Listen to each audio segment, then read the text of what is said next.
आप भी ऐसे फ्लोटिंग कमेंट एनिमेशन बनाना चाहते हो? हाँ बनाना तो चाहता हूँ, पर मेरे पास तो आफ्टर इफेक्ट नहीं है। तूने तो इसको आफ्टर इफेक्ट बनाया है ना? किसने कहा? मैंने उसको दाविंची रिजॉल्व के अंदर बनाया है। दाविंची रिजॉल्व में बनाया है? फिर तो बहुत हार्ड होगा यार। अरे इसको बनाना बहुत ईजी है। अगर आपने इस वीडियो को पूरा देखा तो, अगर आपने इस वीडियो को हल्का सा भी मिस कर दिया तो आपको बनाना हार्ड लग सकता है, पर अगर आपने इस वीडियो को पूरा देख लिया तो आप भी इसको बहुत इजीली क्रिएट कर सकते हो, क्योंकि मैं सिखा रहा हूँ ना। तो चलो ट्यूटोरियल स्टार्ट करते हैं। तो आप लोगों को आ जाना है दाविंची रिजॉल्व के अंदर और आपको अपनी क्लिप को टाइमलाइन पे ऐड कर देना है और सारे कमेंट भी ऐड कर देना है। जैसे कि आप देख सकते हो मैंने मेरे सारे कमेंट और अपनी क्लिप को भी ऐड कर दिया है। और आप यहाँ पे देखोगे कि हमारे कमेंट है ना हमारी क्लिप से बड़े हैं, तो आपको क्या करना है, सारे कमेंट को सिलेक्ट करना है और कुछ इस तरीके से ट्रिम कर देने का है, जिससे ये सारे इक्वल में आ जाएंगे। फिर आपको क्या करना है, ये सारे कमेंट को सिलेक्ट करना है, बस एक कमेंट को आपको छोड़ देना है। फिर आपको कीबोर्ड पे डी प्रेस करना है, जिससे सारे कमेंट डिसेबल हो जाएंगे। फिर जो कमेंट इनेबल है उसके ऊपर आपको क्लिक करना है और शिफ्ट प्लस स्पेस बार को दबाना है और ट्रांसफॉर्म नोड को ऐड कर देने का है। फिर आपको यहाँ पे इमेज एडजस्टमेंट दिखेगा, आप उसके ऊपर क्लिक करना। फिर आप नीचे जाओगे तो आपको दिखेगा एज राउंडिंग,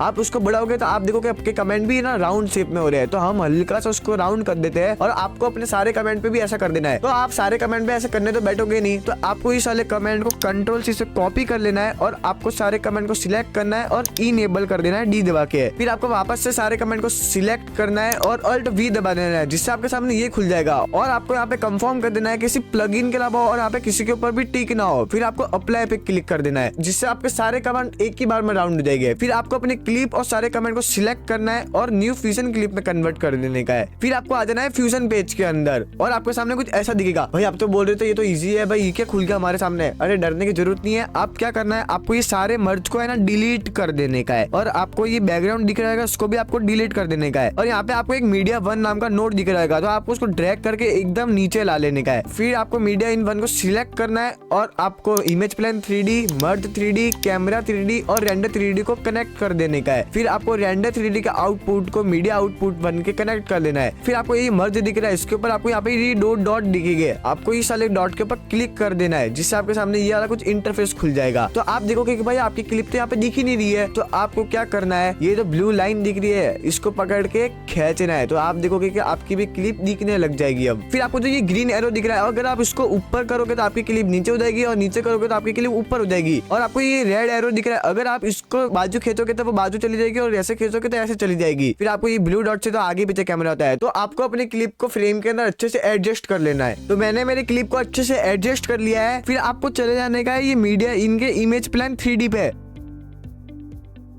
आपको यहाँ पे ट्रांसफॉर्म दिख रहेगा, तो आपको उसके ऊपर आ जाना है। फिर आपको 0 फ्रेम पे आ जाना है और आपको X, Y और Z तीनों पे एक एक की फ्रेम लगा देना है। फिर आपको अपनी क्लिप के एंड पे आ जाना है और आपको तीनों पे वापस एक एक की फ्रेम लगा देना है। फिर आपको वापस से 0 फ्रेम पे आ जाना है और अपनी क्लिप को Z से जूम कर देने का है। तो आप देखोगे कि अपनी क्लिप तो सेंटर में है ही नहीं, तो आपको X वैल्यू से इसको सेंटर पे ला लेने का है, कुछ इस तरीके से। आपको अपनी क्लिप्स के हिसाब से एडजस्ट कर लेने का है। अब आप देखोगे कि अपना क्लिप का कुछ ऐसा सा एनिमेशन बन रहेगा, तो आप देखोगे कि बहुत ज्यादा ना लैगी सा हो रहा है। तो आपको आ जाना है प्लेबैक के अंदर और आपको यहाँ पे दिखेगा टाइमलाइन प्लेबैक रिजोल्यूशन, तो आपको यहाँ पे फुल से क्वार्टर कर देना है, जिससे एकदम ये स्मूथ हो जाएगा। पर हाँ थोड़ा सा ब्लर हो जाएगा क्योंकि हमने इसकी क्वालिटी डाउन कर दी है, पर टेंशन लेने की बात नहीं है। आपका जब ये इफेक्ट पूरा बन जाएगा तो आपको वापस से प्लेबैक में आके उसको फुल कर देना है, तो आपका एकदम सही हो जाएगा। फिर आपको आ जाना है स्प्लाइन के अंदर और आपको ये तीनों के ऊपर एक एक टिक लगा देना है। फिर आपको उसको दबा के रीसाइज कर देना है और आपको कंट्रोल से सारे ग्राफ को सिलेक्ट करके एस प्रेस कर देना है। फिर आप कीबोर्ड पे टी प्रेस करोगे तो आपके सामने ये खुल जाएगा। तो आपको जो ये ईज इन दिख रहा है इसको आपको कर देना है 75। अब आप देखोगे तो हमारा एनिमेशन बहुत ज्यादा स्मूथ हो चुका है। अब आपको स्प्लाइन को क्लोज कर देना है। अब आपको अपने एक कमेंट को सिलेक्ट कर लेना है और इमेज प्लेन 3D को ऐड कर देना है। अब आपको इमेज प्लेन 3D के आउटपुट को मर्ज 3D से कनेक्ट कर लेना है। पर अब आप देखोगे कि अभी भी आपका कमेंट दिख नहीं रहा है, तो आपको आ जाना है इमेज प्लेन 3D के अंदर और आपको ट्रांसफॉर्म के ऊपर टिक कर देना है। फिर आपको जो ये जेड वैल्यू दिख रही है आपको इसको हल्का सा बढ़ा देना है, तो आप देखोगे कि आपका भी कमेंट दिखने लग गया है। पर अब आप देखोगे कि आपका कमेंट बहुत ज्यादा ही बड़ा दिख रहा है, तो आपको इसको स्केल से छोटा कर लेने का है। अब हम हमारे कमेंट को एडजस्ट करेंगे थोड़ा सा, तो आपको इमेज प्लेन 3D को थोड़ा सा इधर खिसका देना है और आपको वो कमेंट को सिलेक्ट कर लेना है और शिफ्ट प्लस स्पेस बार को दबाना है और आपको लूमा केयर को ऐड कर देना है। तो आप देखोगे कि आपका कमेंट है ना एकदम इनविजिबल टाइप सा हो गया है। तो आपको यहाँ पे कॉन्ट्रास्ट दिख रहेगा, गामा दिख रहेगा और ब्लर दिख रहेगा, आपको उसको एडजस्ट कर देना है, आपका कमेंट एकदम परफेक्ट हो जाएगा। तो मैं एडजस्ट कर लेता हूँ। तो मैंने मेरे कमेंट को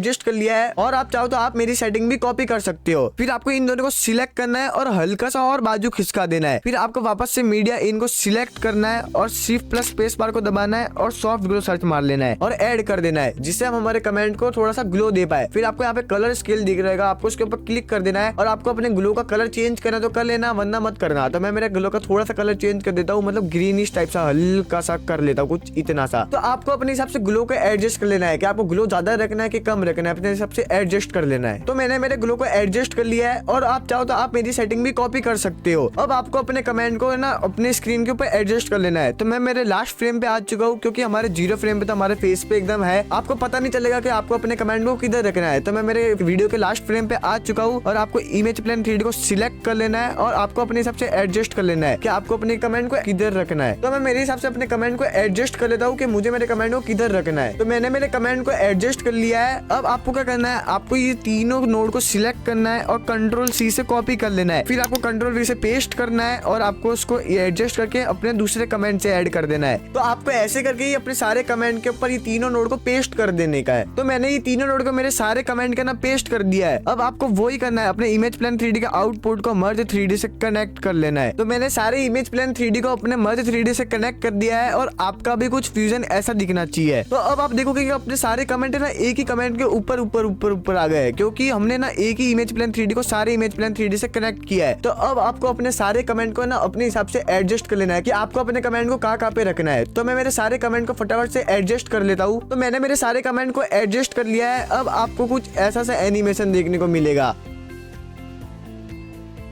तो भाई आप देख ही सकते हो कि हमारा एनिमेशन कितना ज्यादा दिखने में कूल लग रहा है। तो बस आपका भी ये फ्लोटिंग कमेंट एनिमेशन बनके रेडी है।